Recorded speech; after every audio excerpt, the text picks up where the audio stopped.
So much. Happy birthday, first and kaya ka ba nakapula? Oo, kasi swerte. You know, di ba? I mean, red kasi pag birthday parang ano talaga. Oo. Pag birthday, swerte ang pula. Ayan. Pero sino nga abangan natin tonight? So ito yung first of the birthday bashes mo. Sila yung first na magse-celebrate with me.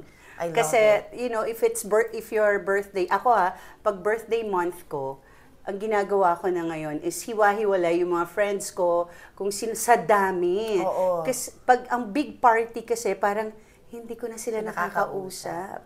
'Di ba minsan, nandun ka pala yung mga ganon. So I think mas maganda yung talagang sa daming friends, sa laki ng pamilya, so kanya-kanyang araw for the entire November. I love it. And ano yung regalo mo sa sarili mo? Nakapagpahinga ka na ba pagkatapos ng matagumpay mong face-to-face chapter? Oo, nakapagpahinga ako talaga kasi meron akong mas maraming trabahong haharapin, no, itong darating na kampanyahan. So, yeah, after ng face-to-face na nagpahinga, medyo nag-regain ako ng strength talaga. I love it. Ano yung mga takeaway mo sa face-to-face na feeling mo madadala mo up until, of course, no, simula mo rin itong bagong chapter sa buhay mo?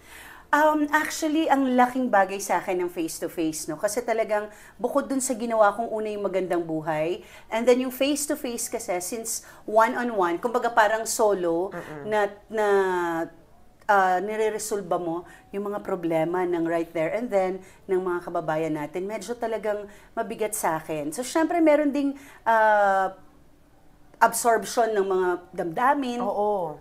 May galit, may tuwa, may you know, may nakakalungkot. So, ang laki ng improvement para sa pakikisama lalo sa kapwa. How do you feel na, of course, no, parang it's in good hands mo namang iniwanan kay grabe si Miss Corina rin ang tumanggap I after. know. I'm very excited for Ate Kay. Actually, I call her Ate Kay and I am so proud na, of course, Corina Sanchez yung pumalit sa akin kasi talagang isa yan sa tinitingala ko, no, na personalidad dito sa industriya. So, I am very, very proud and I'm very, very excited for her kasi alam ko mag-e-enjoy siya at lahat ng damdamin, Ate Kay, ilalabas mo din dyan. Kaya good luck.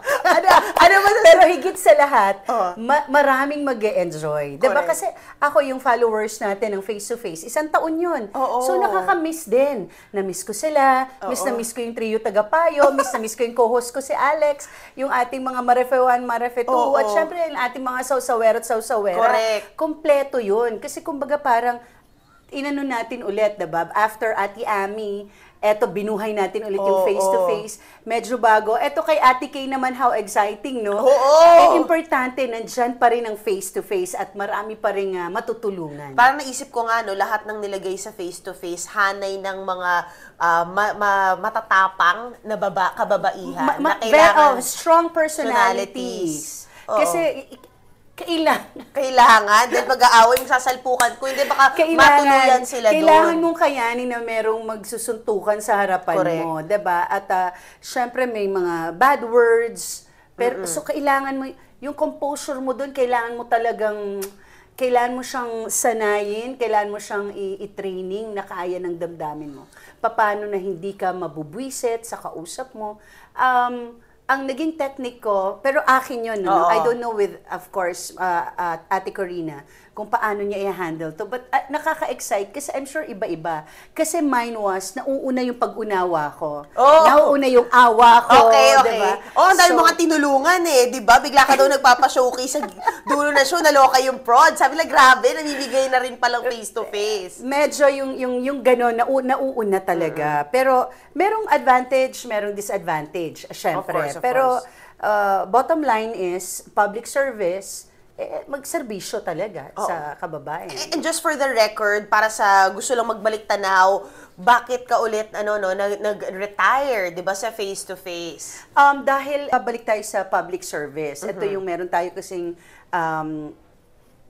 meron kasi tayong party list na tinutulungan ang Tingog Party List, na na hanggang ngayon, nandiyan tayo. So, ang para sa akin naman, paglabas ko kasi ng studio, ay mas malawak ang haharapin ko. Oo. At syempre, mas marami pa tayong matutulungan through Tingog Party List. But- So, I am very, very actually grateful to face dahil yung panahon na nag-iintay lang ako ng pagkakataon para makabalik ulit sa public service, meron akong face-to-face na pinagkakaabalahan na talaga namang na-enjoy ko at nagturo ulit sa akin ng, alam mo, na dapat tayo laging nakatapak tayo sa lupa. Hindi tayo dapat reklamador kasi yung mga guests ko doon, ang pinag-aawayan nila, kakaperanggot.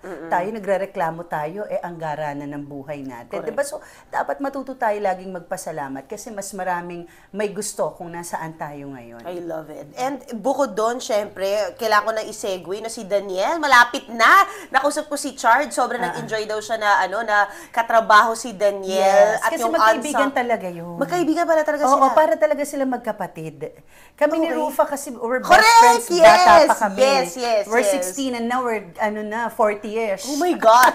14! 14! Diba? Oo. Kumbaga, Yes! Oo, magkaibigan talaga kayo. Yeah, and then si Daniel, ninang niya, si Ninang Rufa niya. Oo. So parang pamilya talaga kami with the Gutierrez. Oh my gosh. Oo. So ang close dyan, kami ni Rufa and of course siblings, kakalala ko lahat. And then si Richard ngayon, sila ni DJ, nagkataon na swak. No? Sobrang happy kami na yung family namin na, yung mga kapamilya namin ay maging mga magkakaibigan din. At ngayon magkatrabaho sa isang napakalaking proyekto. I'm sure Chard saw Daniel grow up. Diba? I mean, Yes. with all the how small showbiz oo. is. But, yun nga. And ano yung parang binibigay mo suporta kay Daniel sa pagbabalik niyang prime time?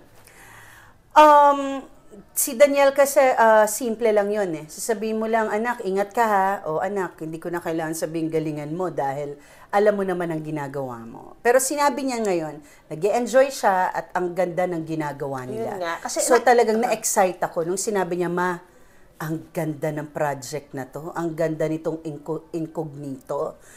Pagudan, pero wala namang maganda kung hindi ka mapapagod, di ba? In his action star era. Oo. Kasi naaalala ko, yun ang Padilla rin, no? I Action. know. So, pag ganun, Iniintay namin to na magandang timing na mag-action, no? But he's only 29. Yeah. So, hindi pa naman, marami pa siyang gagawin. Oo. But I said, of course, first step mo, anak. At least yan, medyo marami kang kasama, maraming aalalay sa'yo.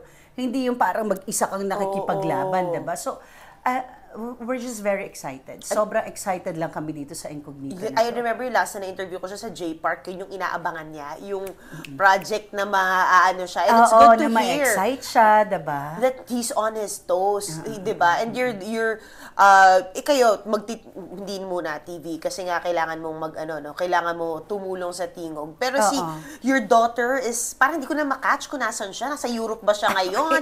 Hindi ko na alam kung sa late post ba yun? Nasa Australia pa rin ba siya? Okay, she's back in Australia kasi nga malapit na yung graduation nila. Graduating na siya ng International Politics and Economics in Melbourne University. So, I'm very excited also for Maggie. Iba naman ang mundo ni Maggie, no? Correct. So, pababayaan ko silang lahat kung saang mundo na sila ay, magbo-blossom. So, okay ako kahit saan nila kung ano nilang gusto. Basta ayoko lang ako na yung last na nakakaalam pag problema na whatsoever. Yan lang man lagi ang nanay, diba? So gusto ko lang, kasama ako lagi dun sa kwento ng plano. Wow! Ng buhay nila. So, in your kumbaga parang si Maggie, kailangan sa'yo, isabihin na sa'yo, walang sekreto. As a wala mom. talaga, hindi pwede. Oo, kasi ayoko nang na-surprise ako. Correct. At saka, yung mga anak natin, pag sinasabi sa atin, lahat, at least natutulungan mo sila mag-planning. Oo. At least natutulungan mo sila nakakapagbigay ka ng ideas. Di man nila gusto, at least at the end of the day, iisipin pa rin nila na parang tama yung sinabi ni mama. But syempre tayo, mararamdaman mo yan kasi baby pa yung sa'yo eh. Pagka yan, nagde-decide na and all, mayroon kang mga adjustments. Yung alam mo yung kahit hindi mo gusto, pero kailangan mo siyang paliparin. Diba? Na wala, ganun talaga eh. I don't think na merong magulang na gustong bitawan agad yung anak ng ganun-ganun lang, Correct. 'di ba? Ako, ganun. Medyo, anak, wag kaya. Wag na muna, anak, kasi man ganun. Oo. Ma, pag ginanong ka na, ma, anong mangyayari? Kung puro ka alala, Oo. kung puro ka takot, kung puro ganito, ganyan yung nasa isip mo. So, bottom line, yung pinalaki mong anak, imposibleng hindi mo pagkatiwalaan. Ikaw nagpalaki nun. Kaya pagkatiwalaan mo. Yung mga anak ko, na-enjoy ko, lalo na yung 2 girls, diba, na ang dami naming plans, like for next year after campaign, kung ano man yung masettle ko lang lahat, and then my girls, Maggie and Carmela, gustong magbiyahe. Ay, wow. Alam mo, pag ganito na, Oo. no, parang I really wanna see the world, kung Oo. hanggang saan ko kaya. Correct. Yun Bago naman ka yung- humina, bago ka, oo. Bago hindi na tayo makala. Oo, hindi totoo yun. Magsisisihan mo, hindi ba pag nandun ka, Yung parang, adventure to. ano ka ba ngayon pa lang? Kaya medyo talaga naglo-lose weight ako. Ay, nako, parang, yun ako awesome. kasi parang hindi ko naman kayang, lagi lang ako nasa coffee shop iniiwan. Oo.